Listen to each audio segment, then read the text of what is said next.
Welcome to British Accent Podcast. Hello, and welcome back to the British Accent Podcast. I'm James, and today we're diving into a topic that affects all of us: how to balance productivity and mental well-being. Yes, in a world that constantly pushes us to do more and be more, it's easy to forget about taking care of ourselves. But can we be productive without burning out? That's what we're here to explore. Exactly. We'll talk about why overworking isn't the answer, how to set boundaries, and some practical tips to help you stay efficient while keeping your mind in a good place. So grab a cup of tea, sit back, and let's get into it. All right. Let us start with the big question: why do we feel guilty when we take a break? So many of us push ourselves to the limit because we associate rest with laziness. Exactly, and that mindset is dangerous. Studies have shown that taking breaks actually improves productivity in the long run. But because of hustle culture, we often feel like we need to be on all the time. And that's where burnout sneaks in. Have you ever experienced a time when you were overworking yourself and it backfired? Oh, definitely. A few years ago, I was working non-stop, skipping meals, and sleeping late just to meet deadlines. At first, I thought I was being productive, but then I started feeling exhausted all the time. My focus dropped, and I was actually getting less done. That's such a common experience. I've been there too, and funnily enough, when I finally forced myself to slow down, I became more productive because I had more energy and a clearer mind. It's ironic, isn't it? We think working more equals achieving more, but in reality, finding the right balance is the key to long-term success. Absolutely. So let's talk about some ways to actually achieve that balance. What strategies have worked for you? One big thing for me was setting boundaries. I stopped checking emails after a certain time, and I started scheduling breaks into my day, just like I would for meetings or work tasks. That's a great point. I do something similar. I follow the Pomodoro technique, where I work in focused bursts and then take short breaks. It keeps my energy levels steady throughout the day. Yes, and another important thing is prioritizing sleep. I used to sacrifice sleep to get more done, but now I realize that a well-rested brain is a much more productive one. Couldn't agree more. Sleep, breaks, and setting limits, it all adds up to a healthier and more sustainable way of working. Exactly, and let's not forget mindfulness and exercise. A short walk, or even just a few minutes of deep breathing, can do wonders for resetting your mind. Great tips. Let's take a deeper look at how small habits can make a big difference. Yes, small habits really add up over time. And one of the most underrated ones is simply listening to your body. If you're feeling drained, it's a sign you need rest, not more coffee or pushing through. That's so true. We've been trained to ignore those signals, but if we start paying attention, we can prevent burnout before it happens. Exactly, and another key thing is being kind to yourself. I used to beat myself up whenever I felt like I wasn't being productive enough. But I've learned that productivity isn't just about output, it's about sustainability. That's a great mindset shift. Instead of measuring success by how much we do, we should measure it by how well we take care of ourselves while doing it. Yes, and part of that is knowing when to say no. We don't have to say yes to every request, every project, every invitation.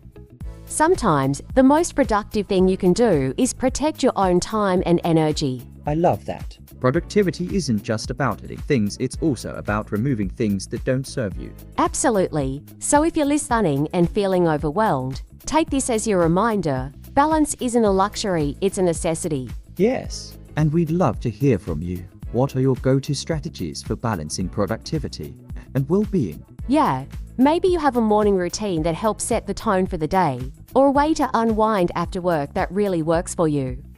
Share it with us. And if you're struggling to find that balance, remember it's a process. It's okay to take small steps. You don't have to overhaul your whole life overnight. Exactly. Maybe today, your small step is taking 5 minutes to just breathe.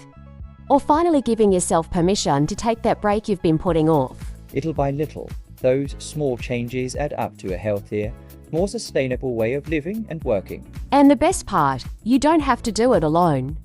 Surround yourself with people who support your well-being, not just your productivity. Yes, we're all in this together. So let's keep having these conversations and supporting each other along the way. And speaking of support, Finding a community, whether it's friends, colleagues, or even an online group, can make a huge difference.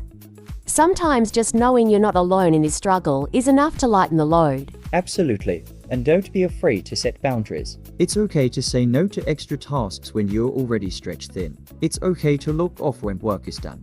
Yes, boundaries are so important. They protect your energy and prevent burnout. If you're always available, people will always expect you to be. Right. And let's not forget, self-care isn't just about bubble baths and spa days. It's about doing what genuinely helps you recharge. Whether that's reading, exercising, or just having a quiet moment to yourself. So true. And remember, balance looks different for everyone. What works for one person might not work for another. The key is finding what's right for you. And being kind to yourself in the process. Progress isn't always linear, and that's okay. Exactly. Some days will be more productive than others, and that's completely normal.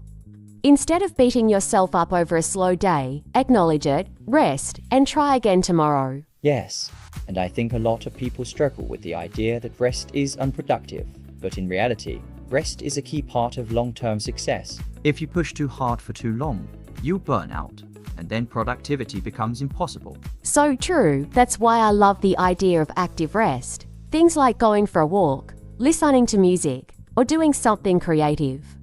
It's still restful, but also helps recharge your mind in a different way. That's a great point. And sometimes, even small things like stepping outside for fresh air or drinking a glass of water can make a difference in how you feel throughout the day. Absolutely. It's the little habits that add up over time. And speaking of habits, have you tried any productivity techniques that help with maintaining balance? Yes, one of my favorites is the Pomodoro technique, working in focused intervals, usually 25 minutes, then taking a short break. It helps prevent burnout and keeps me motivated. I love that one too. I also like time blocking, where I schedule dedicated time slots for specific tasks.